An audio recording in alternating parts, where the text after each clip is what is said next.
where I had my first fish in March.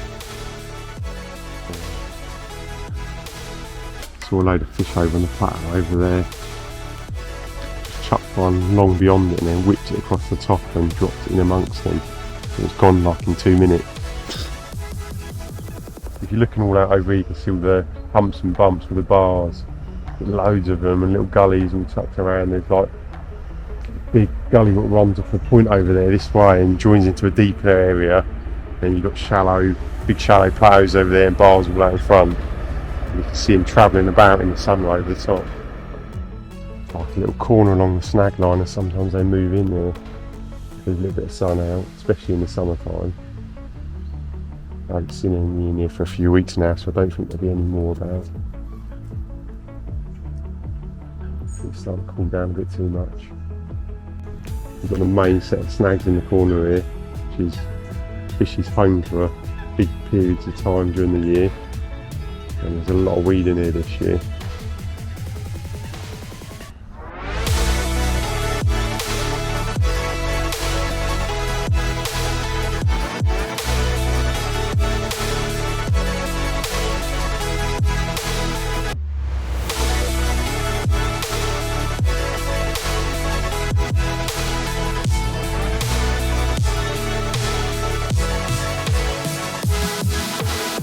So we've been at the lake for about an hour or so now. We've done a couple of laps and I noticed down in this corner there was a little bit of area where it sort of milked up on the bottom.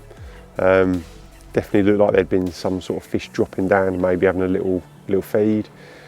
And we carried on walking around anyway and didn't really see anything to go on. So I said to Tony, I'll quickly pop down here and have another little look, see if I could find anything. And I saw a couple of fish just cruise around the edge of the weed bed and drop down into the corner. And last week when I came down here just for a quick overnighter, I did notice a group of fish down there. So I thought to myself, quick opportunity here. So we've chucked a few bits on the barrow, come down, I've literally just quickly dropped a rod out in the edge, got a nice little donk, you know, on a spot in amongst the weed there. And I'm just going to make up a second rod, and if I see an opportunity I might stick that in as well. So quickly show you what I'm going to do, because the bottom isn't particularly clean down here. I'm actually going to use a little solid bag. Rather than attach a little PVA stick, I'm going to do the solid bag so that it floats down really, really slowly. The idea behind it is it probably hold up off the bottom, and as the bag melts it'll disperse and drop around the area, and the hook bait will flutter down because I'm using a wafter, and it should settle down on top of any debris and not be masked up. So take one of my solid bags, got a couple of red maggots and casters with me as well this trip. It's starting to get really cold, so I find this time of year a couple of casters and maggots added into my usual mix can quite often induce a take when the fish are really looking for them naturals this time of year.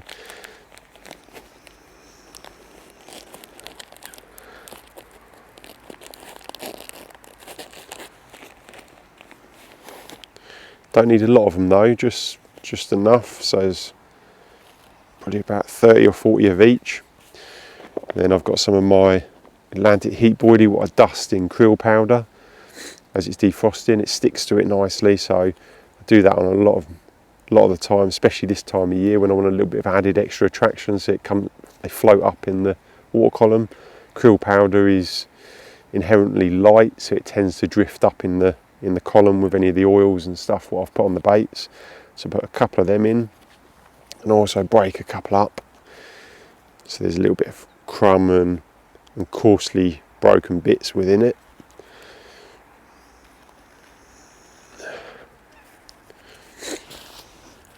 It's not a big bag, it's just a little tiny one. Twist that off as normal.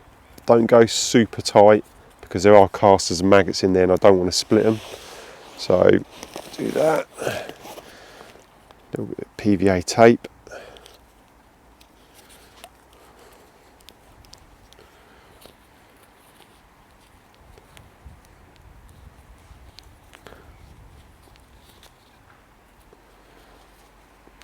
Overhand knots just to secure the bag in place. Then I'll trim that right back.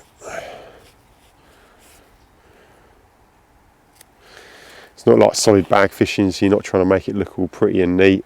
I am purposely trying to trap some air in there. I will stick a little hole in there just to make sure it does release.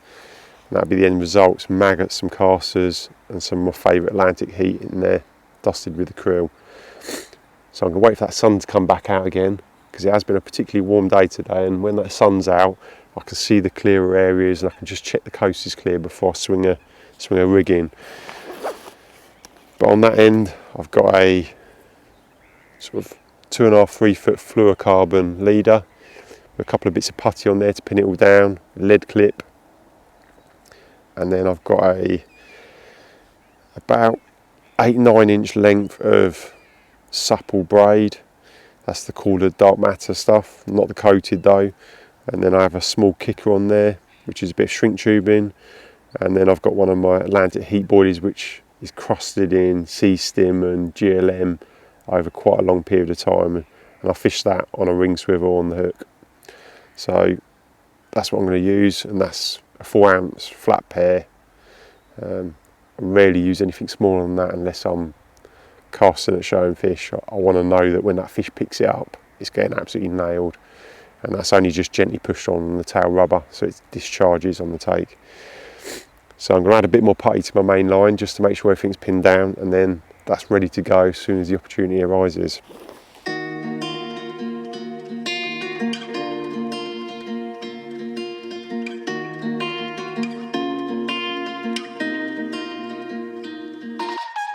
So I started my year on the Pan back in, probably would have been late February, early March.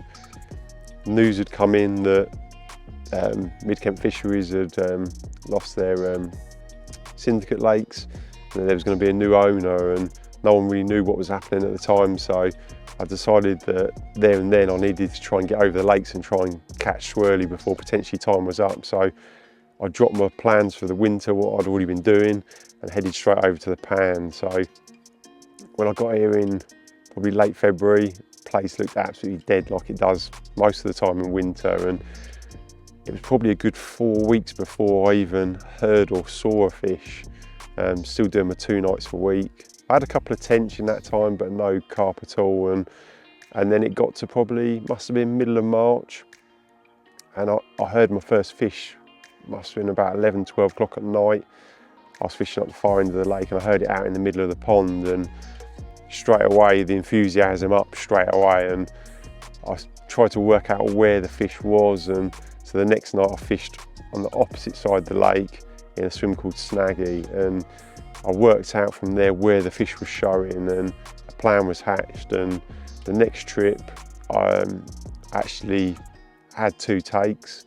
One was a fish what I lost, unfortunately due to a hook pull, and then it actually ended up foul hooking the fish mid-fight, and that popped off in the edge. And then I had a small common which was probably about 15 pounds. Here we are, my syndicate water, lovely common. Oh. Still got some leeches on her. She gave a good scrap as well. Happy with this one, first one in March, so made up with that. Let's get her back, see if we can catch another one.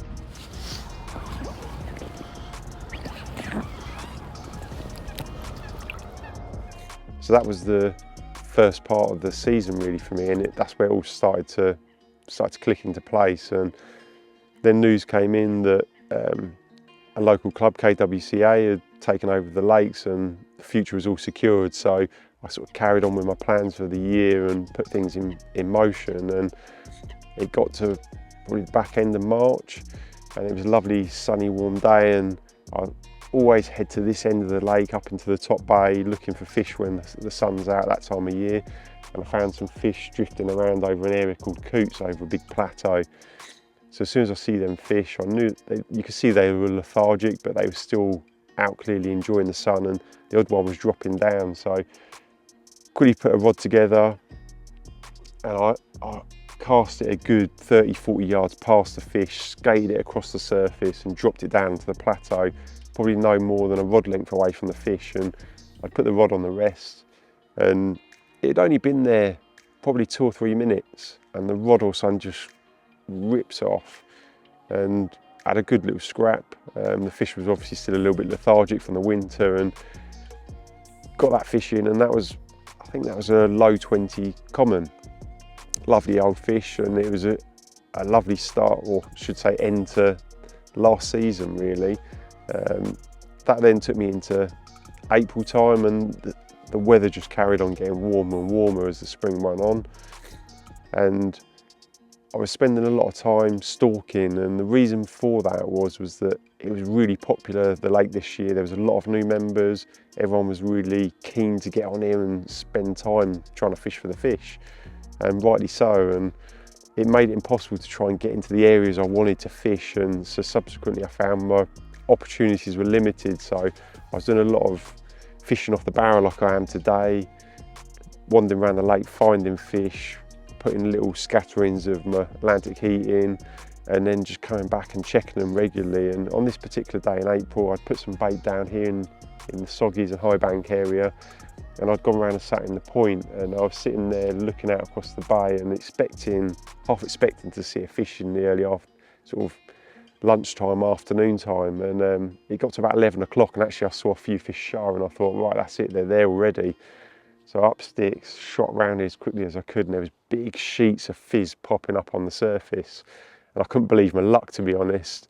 And I must have seen 20, 30 fish in the space of 5 minutes going past the front of the swim, back and forwards. And so I put my hook bait on, what I'd used the previous year, which was one of my heat wafters with a little yellow tipper. And the year before I'd done really well, but these fish were coming in and dropping down and feeding on the 2 or 3 baits, but they were always leaving my hook bait alone. And it was driving me mad, and eventually I popped the yellow toppers off, dropped the 2 rods in the edge, and within 5 minutes one of them was away, and I'd seen this big mirror go across the front of the swim, and to be honest I thought it was maybe big pecks or the baby Milton or something, and it'd gone round the end of the bar at the edge of the swim, gone round the corner to where my rig was sitting, and the rod was away, and it absolutely tore off. And had this pretty epic battle with this fish stripping 50, 60 yards of line at a time, ripping off across the top of the bars. And as soon as I see it come up on the surface, I knew it was a repeat capture, and it was measles. I played that fish in, got it into the net and unhooked it, and one of the regulars had popped down anyway, having seen all the commotion, and I thought rather than just slip it back, we'd quickly do a little bit of footage and pop it back. So did literally a minute of footage, put the fish back and put it on its way. So this is measles from the pan. Just had this stalking out the edge, saw an opportunity and caught her. So yeah, got to shoot off now, pick the kids up from school. So we get this one back and have another one another day. That's where things started to slow down for me really. The opportunities dropped back, and there wasn't as many stalking opportunities, and I couldn't get where I wanted to go, and I started to get a little bit frustrated with how I wanted to fish. I was unable to do it. So by now it was probably early May, and plans for the summer were always to try and settle into one of the corner swims where I'd had a few fish from last year.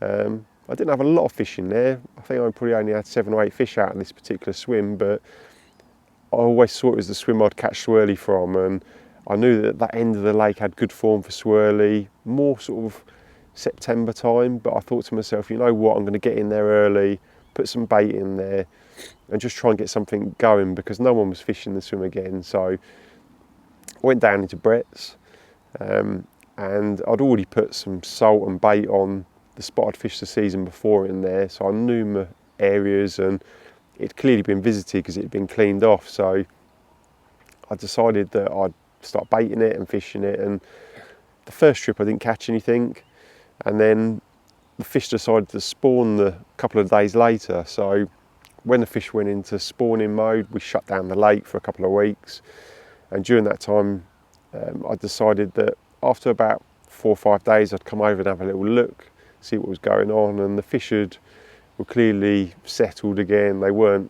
any signs of spawning or anything, and they were clearly looking for a bit of food. So a plan was set, and I come back the next day with a 30-litre bucket of bait, and I thought I'm going to put in a pretty substantial amount on this spot and just try and turn it into the place for them to come and feed, literally out baiting everyone else on the lake in effect. and I thought I'll make this the area where everything wants to come and have dinner. So that 30-litre bucket went in. I come back a couple of days later, and there was no birds diving. There was actually a few fish showing in the area.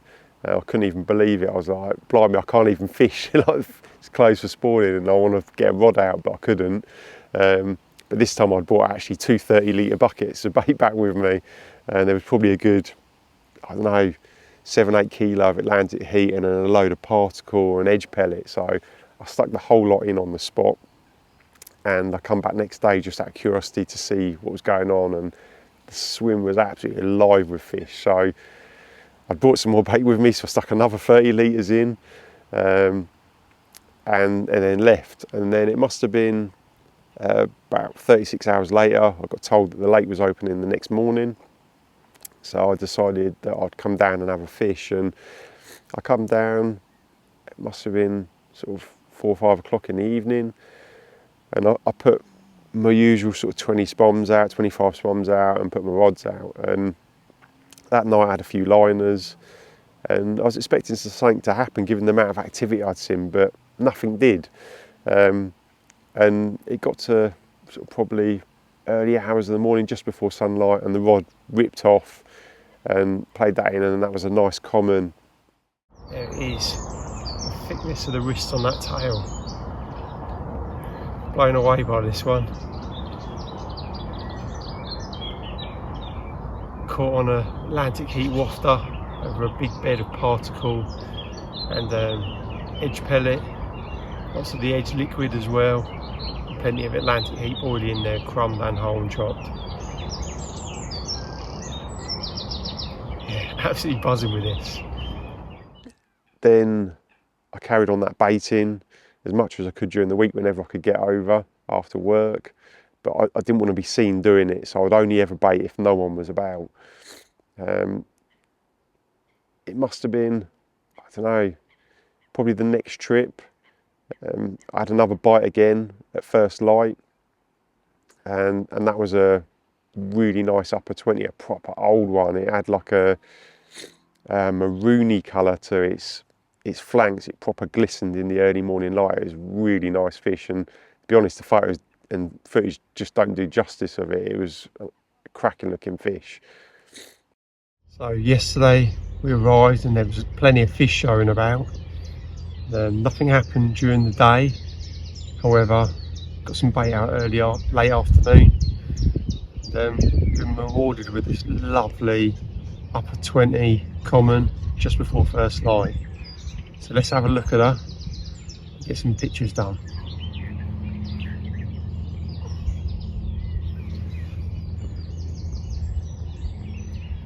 There she is, also cracker. Made up with this one, 28 pound too. Have a quick look at the other side.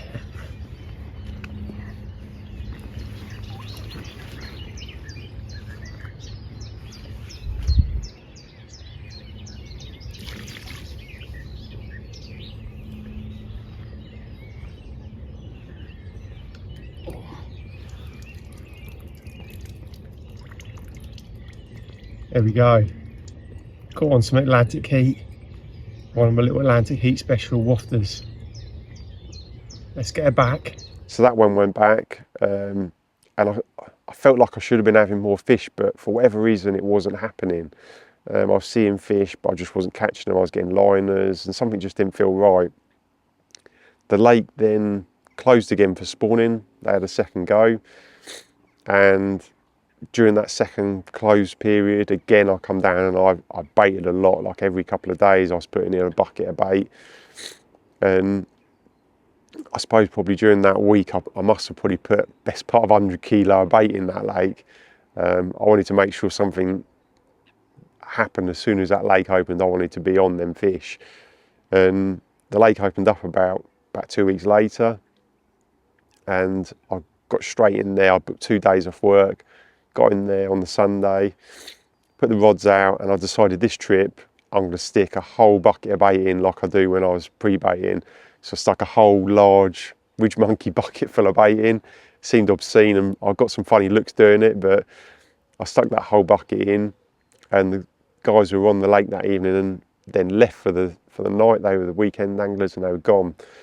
So it was just me on the pit on my own on that Sunday evening. And that night came, settled in, had a couple of beers and had a little barbecue and just watched the sun go down. It was lovely sunset that evening, and I remember it like it was yesterday, to be honest. And that night, the lines just didn't stop dancing. I was getting liners permanently all night long.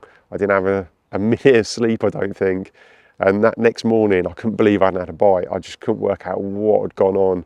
I'd baited up well, it had all landed in a nice, reasonably tight area. So it got to morning time and I'd had liners all night keeping me all awake.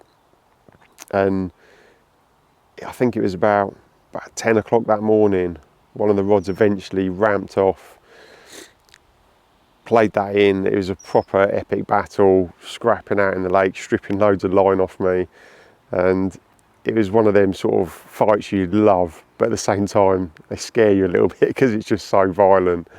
And eventually got that fish in, and that was a low 30, I think it was about £32 common, one of the proper old ones.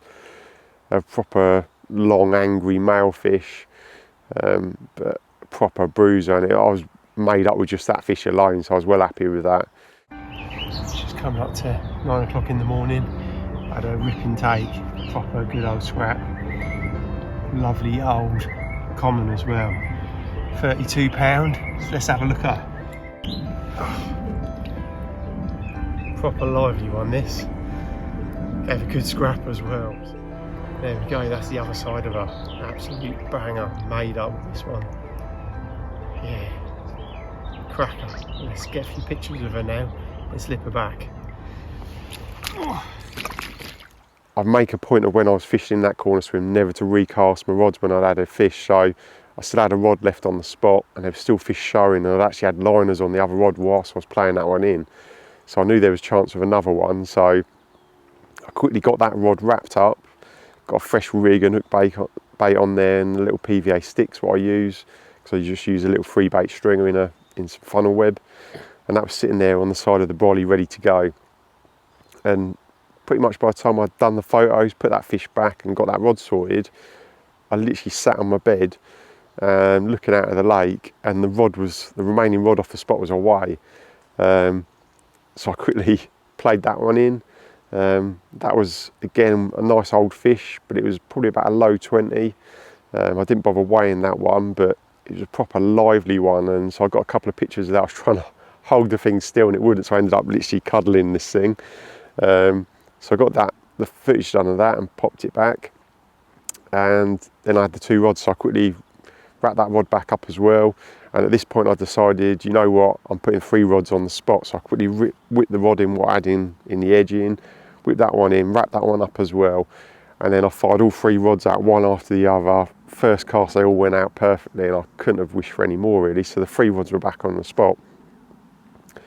And it must have been about half hour, 45 minutes had passed, maybe if that, and then the rod was away again. This time felt different, good scrap again. It come up on the surface and straight away I saw it was a mirror, but I could see it was scaly, but it looked familiar, and when I got it in the net I realised it was a repeat capture from the previous year, but it looked cracking in the morning sunlight, and I just thought, you know what, a couple of quick photos, because I didn't get very good photos of it the previous year, so I got some nice photos of it, a little bit of footage, popped it back. Again, wrapped the rod up, put it on the bivvy, and I reckon probably even 20-30 minutes had passed again, and one of the other rods was away. I couldn't really believe what was going on, like 4th take of the morning, so played that one in, and again it was another mirror. This time it popped up and it was a proper leathery one. It's one of the younger stock. I think they've only probably been in here for sort of maybe 8-10 years, if that. But went £29. It was lovely dark, backed leathery looking fish with a real buttery sort of coloured belly. So done the photos of that and footage and popped it back, and again wrapped the rod up, put it on the bivvy ready to go, and I decided at that point I was going to put them 2 rods back out, so I put the 2 rods back out, and it must have been probably about an hour past or so. I thought the opportunity had gone, and I was starting to curse myself for putting the 2 rods out and not waiting on the 3rd rod. And the rod actually, one of the rods went, and I played that one in, and all the time I was playing it, it felt like a big fish, and the knees were shaking a little bit, thinking, is this Swirly, is this my chance? And it's big, flanked, like this common flanked up on its side, and at first there was that moment of, is this it?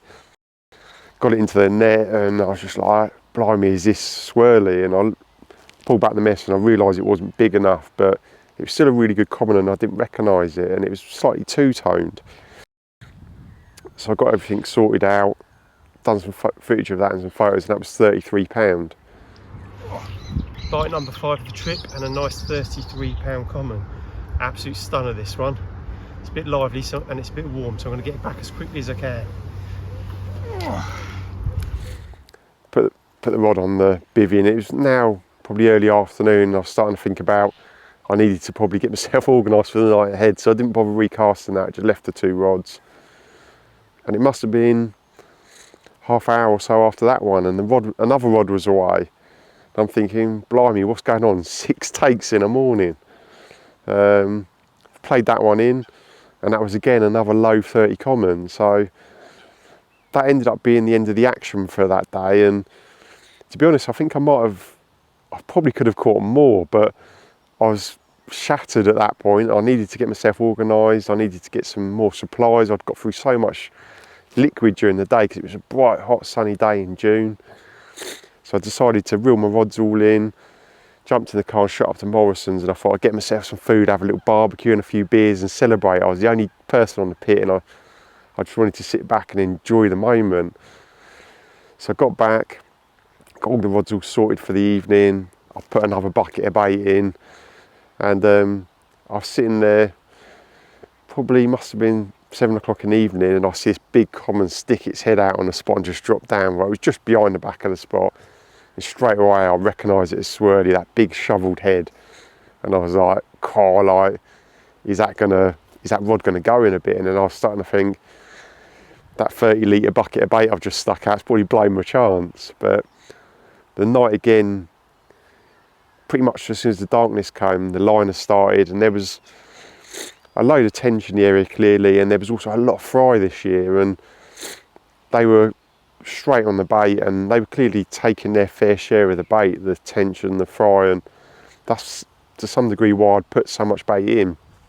And by morning nothing had happened, and I couldn't believe it. There was fish showing on the spot, and the rods weren't going, and I was starting to think, I've done something wrong, I've gone too mad on the bait or something. And there was a little bit of me in my head said, I'm going to get another take, it's going to happen. And I'd asked the missus if I could stay on for too early afternoon, because I was supposed to go home that day and spend the day with the family. But fortunately she said yes, as long as I was back early afternoon. So I stayed on, and it got to probably about 10 o'clock-ish, and I was starting to worry that the rods hadn't gone, and I decided to set my little gimbal up to record the rods just in case I got a take. I thought it'd be quite good to get it, and it'd only been up there, set up for about 5 minutes, and the rod ramped off. And I managed to actually get a little bit of footage of me playing that fish in, which was quite nice. But it ended up actually being the smallest fish of the trip, probably just a scraper 20. Again, I didn't weigh it, and it was clearly one of the young commons in the pit. So I unhooked that, put it back, and I didn't put the rod back out because I knew I was going in maybe sort of 3 hours time. So I put that on the bivvy. I did wrap it up just in case, and that sat there, and it must have been, I don't know, probably 2 hours past, and I still hadn't had another take, and something didn't feel quite right. But I'd packed down my bivvy, my bed and everything. It was in the car at the back of the swim. I literally just had my rods out in the swim, and one of the rods was away again. Lifted into it, and it was one of them takes where it absolutely melted off, tore off out the back of the swim, through 3 or 4 weed beds. And I turned it and gradually guided it back and worked its way back out of one weed bed to the next, and it got within sort of viewing distance, and then I noticed the leader, at first it looked like the fish was foul hooked in its side, but it turned out the leader was caught round its peck, and so I was giving it a little bit more than I probably should have been to try and get it in, because I was a bit annoyed. And then all of a sudden I see the leader flick off its peck and the direct in contact with its mouth again, and so then things changed. And then I saw its tail, and I saw this little heart-shaped tail, and I thought, it's a big common little heart-shaped tail, it might just be Swirly. It got near the edge, it started rolling just under the rod tip, and I could see straight away it was a big fish, and I thought, it probably is. That little moment of panic, got it into the net, and I quickly sort of shuffled it towards me. I stand in the margin, quickly looked, turned it on its side to check its little barbels, because it's known to have a little double barbel, and it's the first thing I checked, and sure enough it was there. It looked huge sitting in the net, and I just instantly, it was just like the emotions of, you finally caught this fish you've spent 18 months chasing, and I was just made up with it at that point. And I quickly messaged 3 or 4 good mates, and one of them phoned me up literally instantly. He was like, are you sure you really got Swirly? And I was like, yeah, 100% it's in the net. And he was like, right, I'm in a meeting, but I'm going to quickly ditch the meeting, I'll be there in 20 minutes. I was like, brilliant. So Alex jumped in the car, drove over to the lake, and it was a really hot sunny day. And to do the fish justice, we went just round the corner out of the sunlight, and to keep the fish in the shade, because it was a really hot summer's day, must have been 30 degrees I suppose. And we done some really nice pictures underneath the willow trees, and then popped her into the edge, and we just done a few shots in the water before returning her, and she went £43.10 for the record, and a new UK PB for me. 43.10.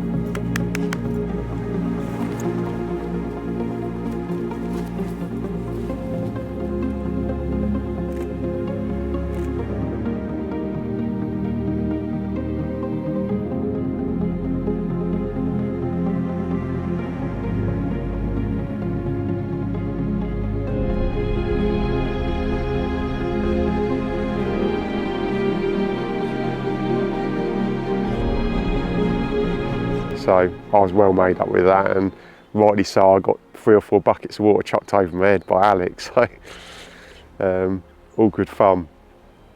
So tracking back a little bit, so just before we lifted Swirly out to go and do the photos, I still actually had 2 rods still in the water, and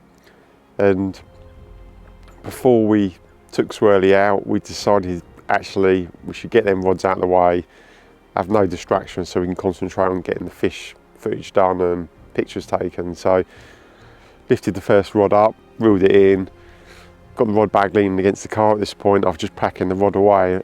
Just literally as I've pushed it into the sleeve, the rod's gone behind me. So the rod's ripped off. I've looked round, Alex, who's standing there, who's come to do the photos, has already picked the rod up automatically, like as if he's fishing, picked this rod up, and it's stripping line at a ridiculous rate. And I've quickly took the rod off him, started playing it, and he actually recorded a little bit of funny footage of me playing it, but all it was doing was just flat rodding me, just shaking its head and ripping line off. And I've played this fish in, and it clearly, as soon as I got turned and got it coming back, I knew it wasn't a big fish, but when it came up on the surface I saw it was a mirror, and I thought, that's weird. Sort of played it in, got it into the net. As soon as I got it into the net, I realised it was a fish I'd nicknamed Swirly's bodyguard. So, and the reason I'd called it that was the year before I'd seen Swirly on 2 or 3 occasions in the edge when I was stalking, and each time I'd found Swirly, she was with this little tiny mirror, and it was only about £15, and this mirror would come in and it would always feed in front of Swirly, and it moved so slowly and meticulously along the bottom, just gently feeding, picking at little bits, and Swirly would sit back and watch this fish, and it was strange to watch the behaviour of it, and it was as if it was sent in first before Swirly would go and feed. And so it was ironic that I'd caught this fish while Swirly was sitting in the net. So again, we done a little bit of footage and a few photos of that and popped it back, and then we took care of the main job at hand, which was to get some nice pictures and footage of Swirly. And yeah, after that, the rods went back in the car and I shot off for home.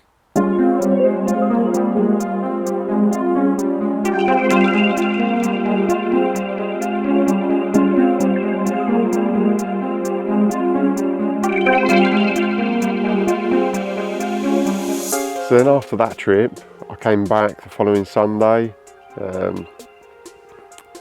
basically push repeat and stuck my bucket of bait in. I needed to be off first thing on the Monday morning though to go to work, and so I knew I was going to miss some of the opportunity, but I thought there's still a chance of getting a few before work, and pretty much on time.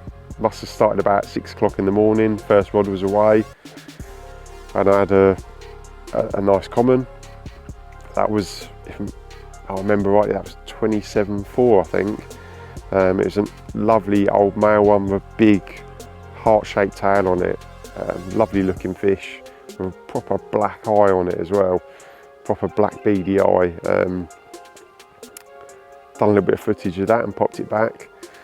And I remember on that trip as well, I had a common which I think was £34 if I remember rightly. Again, it was a big angry male fish, but this one was much longer and it was a really thick set of fish across its back. It had a really thick wrist and huge paddly tail on it, and that one proper rucked, and I had that fish on for probably best part of 20 minutes. And I thought, to be honest, that was the end of the action before I had to go to work that day, but I had another typical pan, sort of mid-20 common shortly afterwards, and then I packed down and went for work and returned again that evening. That evening, again, push repeat, put in my bucket of bait, and next morning I had another couple of fish. Your typical sort of pan, mid-20 commons, nice sort of golden colour, and they're nice little heart-shaped tails, and I think one of them, if I remember rightly, was a steely grey colour as well. It was actually a repeat fish from the previous year, but a lovely looking fish, and I didn't realise it was a repeat at the time when I landed it. It wasn't until I looked back at the pictures afterwards. From that point on, it turned into a little routine. If I'd arrive on a Sunday night, I'd stick my bucket of bait in, and next morning I'd catch 2 or 3 fish, and that went on for probably best part of 6 or 7 weeks, and I was getting 2 or 3 fish every morning without fail. So I was averaging sort of 4 to 6 fish every week, which is pretty unheard of really on here. They were clearly on the bait and they weren't going to leave it anytime soon. So although I'd had Swirly and there was that slight loss of enthusiasm to keep hitting it so hard as what I was, there was still a lot of other fish in here I wanted to really catch, and one of them was the big fully, and another one was big pecks. And ironically, the next trip I actually had a double 2 fish that morning. One was just on first light, and when I landed it, I actually thought it was measles, and it was I just thought it just looked a bit empty, but when I lifted it out onto the mat just to double check, because the hook was so buried in its lip, I thought, quickly just have a little look at my photo, and I realised it wasn't measles, and then I all of a sudden realised it was big pecks, one of my targets, and one of the A-team from the lake. So I quickly gave my friend Simon, who was fishing the next swim down in Canterbury, a shout, and he came down and done some photos for me just as the sun was coming up.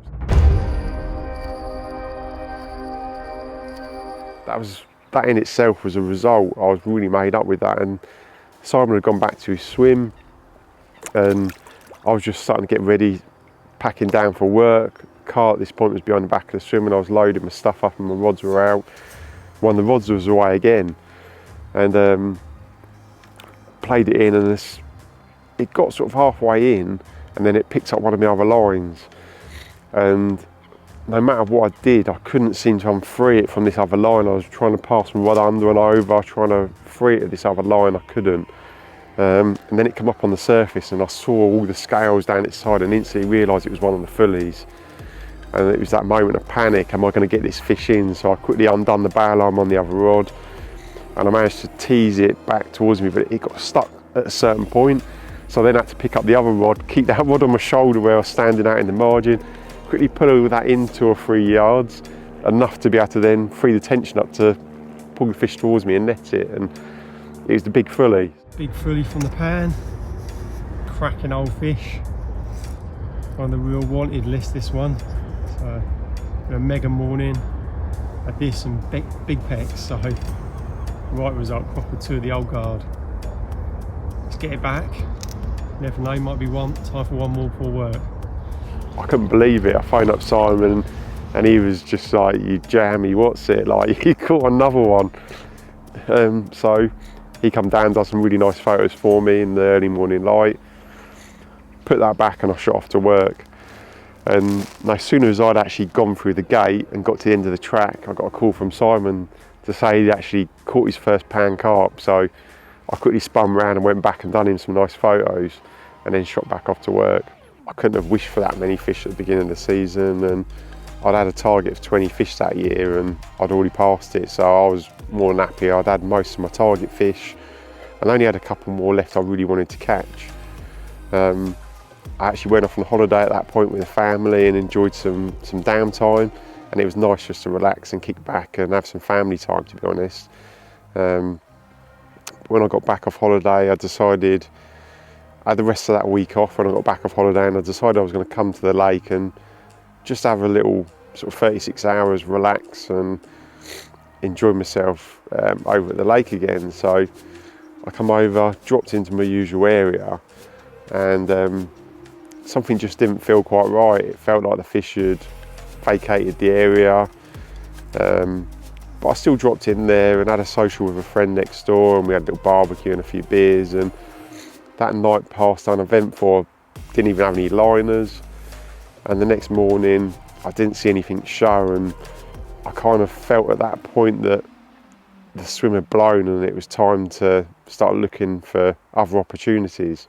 A few friends had offered me guest tickets on other lakes, and I started doing a few nights here and there, and I've had some brilliant success on some of these other lakes, which is a story for another day really. But I think when I look back and reflect on my time here, one of the key things was probably my baiting on the lake and the consistency of that baiting. That's what brought me the success, and sticking to my guns on fishing the baited spots.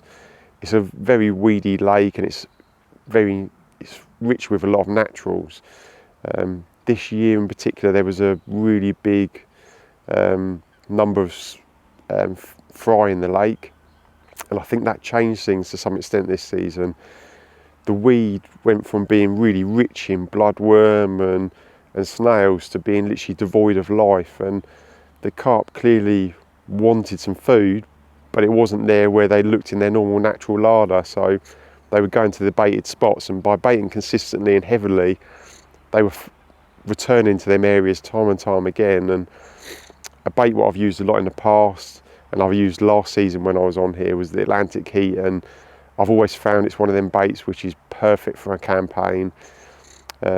It's very attractive to natural life in the lake, and carp absolutely love it. In the winter months, I'd started using the edge pellet, and they brought out the edge liquid this year, and I've been using that a lot in my angling this year, and it definitely seemed to, in effect, give you an edge, as it suggests. And I was putting probably about a third of a bottle of it in the 30-litre bucket with a couple of kilo of the pellet, and then adding probably a good 3 or 4 kilo boilie to a load of particle, and that made up the bulk of my mix really, on majority of my trips. And one of the things I think to remember in this lake is it isn't just carp in here. There's a lot of tench, a really big head of tench, and they're not small tench either, and they eat a lot of the food. So you need to have enough food in there so you're actually fishing over bait come morning time, when predominantly the bites happen on this lake. And I think there's a mistake I've made a lot last year was I'd put in 20-25 spawns, I'd get liners until 12, 1 o'clock in the morning, and they'd stop. And I soon realised I was actually fishing singles in effect by morning. So by putting that big bucket of bait in, I was in effect creating a table of food. I was feeding the tension, the fry off, and by morning there was just the right amount left there for the carp, and that's what created that feeding situation where I was able to hold them fish there long enough to catch 2 or 3 every morning. So yeah, I definitely think that was key to it. There's a lot of opportunities on this lake to stalk fish as well. The fish love getting in the margins around this lake, and it's a perfect lake for that. I love spending my summer afternoons walking around the lake before setting up for the evening, just walking around dropping little handfuls of bait in. I normally generally do 3 or 4 laps of the lake before I set up of an evening. Even when I had a little campaign going in the corner, I still did it, because at the end of the day I didn't want to set up a million miles away from the fish if there was an opportunity to catch a swirly. So the mix I predominantly use on my sessions was my standard particle mix, which has got hemp in there, maize, maples, a little bit of buckwheat, a little bit of wheat as well, and obviously lots of Atlantic heat. The Atlantic heat I take out of the freezer, I dust it off in krill powder and let it stick to it, and then I add that to the bait, and then it sits in there and it goes all nice and soft and breaks down.